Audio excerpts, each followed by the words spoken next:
साहेब आत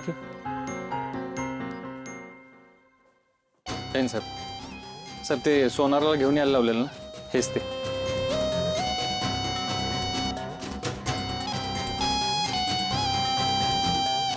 सर काय सेवा करू? 32 किलो सोनं पाहिजे, कॅश देतो. गंमत गंमत केली मी, अशी गंमत करत असतो मी अधून मधून. काय काय सेवा पुरवू शकाल तुम्ही? सर दागिन्याच्या काही डिझाईनच चांगल्या, वहिनीनं खूप आवडतील. दुर्दैवानं तुम्हाला वहिनी नाहीये. I am sorry. अरे म्हणजे साहेबांचं अजून लगीन नाही झालं आणि साहेब अशी सेवा करून घेत नाहीत, आत ठेवती. सर माझ्याबद्दल काय?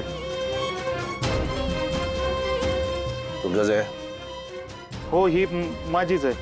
काय सांगू शकाल याच्याबद्दल? सर ही काही दिवसापूर्वी माधुरी नावाची मुलगी दुकानात येऊन गेली. तिनं 2 चेन, 2 चेन आणि 2 सेम पेंडंट बनवले.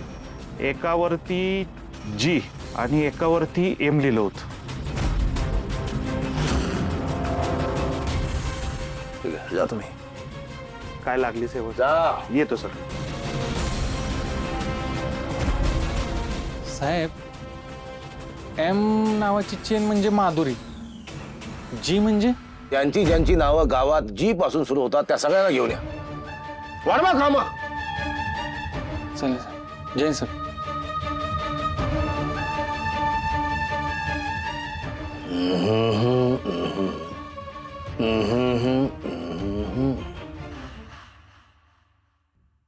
लाले मी भाजी भाकरी केली, तेवढं डाळ भात लावून घे ना तू. हा. आऊ कुठं चाललात? टोकलंस का? बाहेर पडायला लागलो की लगेच टोकायचं. घाण सवय आहे तुझी.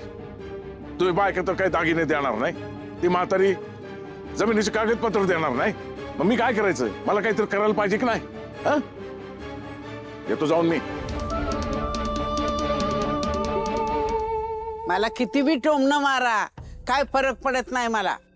आत्या, यांच्या हक्काच्या जमिनीचे पेपर तुम्ही ह्यासने का देणं झालाय? हा देते सगळी कागदपत्र जमिनीची, म्हणजे मला रस्त्यावर आणणार. एका बी घरातल्या माणसावर माझा विश्वास नाही. ती माझ्याकडे कागदपत्र आहेत ना, ती सुरक्षित आहेत. तुमच्याकडे दिली ना तर मला फार पत्रावळीगत बी किंमत देणार नाही तुम्ही. तर नाही तर लई जाच करतोय नाही का आम्ही तुमच्यावरती. हे बघा, अहो तुमच्याच मुलाची तुम्ही कसं वागताय हे बरं वाटतंय का आत्या? ते हायच लय तसा. तू नको त्याची बाजू घेऊ. नवऱ्या परस बायको मोठी आणि मुसाळ घेऊन लागली पाठी, अशी गत आहे तुझी. लाले, ए लाले. तात्या, तात्या, या कुठलं पाहुणा आलाय का? आजी, तात्या आलेत माझे. बसा बसा तुम्ही, त्या पाणी आणता. बरं झालं आला. जा हिला घेऊन. काय त्या भामट्याच्या गळ्यात पोरगी बांधल्या.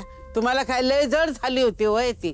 अहो तुम्हाला पोरगी हातात राहावी असं वाटत असेल ना तर तिला आजच्याच घेऊन जा.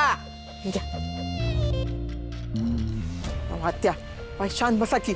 नको ती बडबड कशाला करताय तुम्ही? हा मला पिसाळलेलं कुत्र नाही का चावलंय म्हणून मी बडबडतीया. हे बघा, मी तुम्हाला चांगल्यासाठी सांगते. तुम्हाला ऐकायचं असलं तर ऐका, नाहीतर तिकडं डबऱ्यात जावा. तात्या, तुम्ही आजींच्या बोलण्याकडे नका लक्ष देऊ. त्या अशाच बडबड करत असतात. तुम्ही असं अचानक कसं काय येणं केलं? आणि आई कुठे आहे? काय झालं तात्या? सगळं ठीक आहे ना? तुझ्या आईची तब्येत बरी नाही लाले. डॉक्टरांनी डोक्याचं ऑपरेशन करायला सांगितलंय. अहो करून टाकायचं की लगेच. कसं करू? कुठून आणू एवढं पैसे? तुला सांगितलं नाही लाले, तुला घोर नको म्हणून. पण तिच्या दवाखान्यापायी सगळं पैसे संपलं. डॉक्टरांनी 25 लाख रुपये आणखी सांगितले. मी जमीन गहाण ठेवली आणि 20 लाख जमावले. 5 लाखांची गरज आहे. त्याची जुळणी होती का हे बघायला इथं आलो होतो. तात्या, एवढे पैसे कुठून आणायचे? लाले, तू जावई बापूंशी एकदा बोलून बघशील का?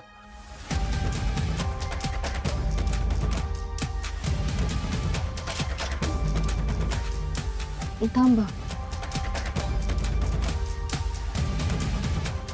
ऋतिक, ए ऋतिक, काय झालं? पटकन जा आणि ह्यानं बोलून घेऊन ये. मी बोलवले, सांग. जाऊ.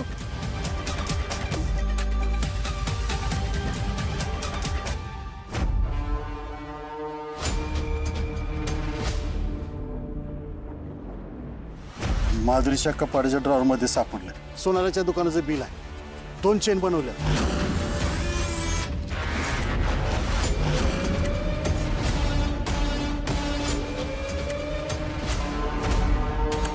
त्या पक्या मामाला पण आत्ताच बिल सापडायचं होतं. मी चैन विकून पैसे आणलेत हे जामकरला नव्हतं सांगितलं पाहिजे. काहीही. काय गोपाळ नावाचे टेलर? अरे जामकर साहेब, आज परत माझी चौकशी करायला आलं काय? शर्ट काढ. मनकवडा आहे, मनकवडा आहे सुधाकर तुझा भाऊ. माधुरी ती चेन कुठे आहे?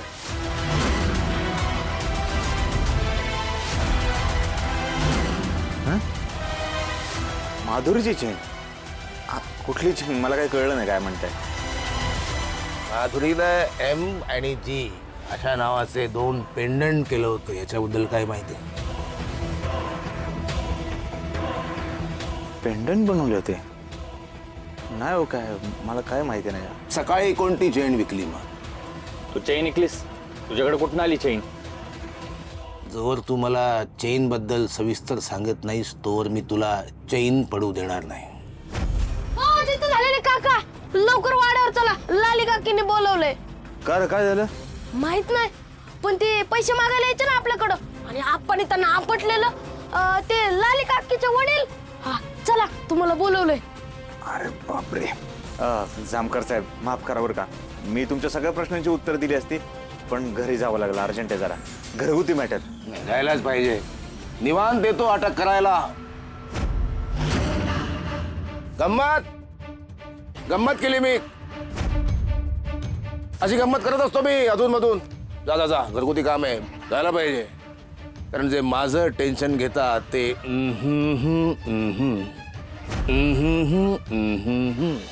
नंतर एक पोरगी आली, एकदम धीट. आणि ती व्यक्ती म्हणजे अहिल्या वेसकर.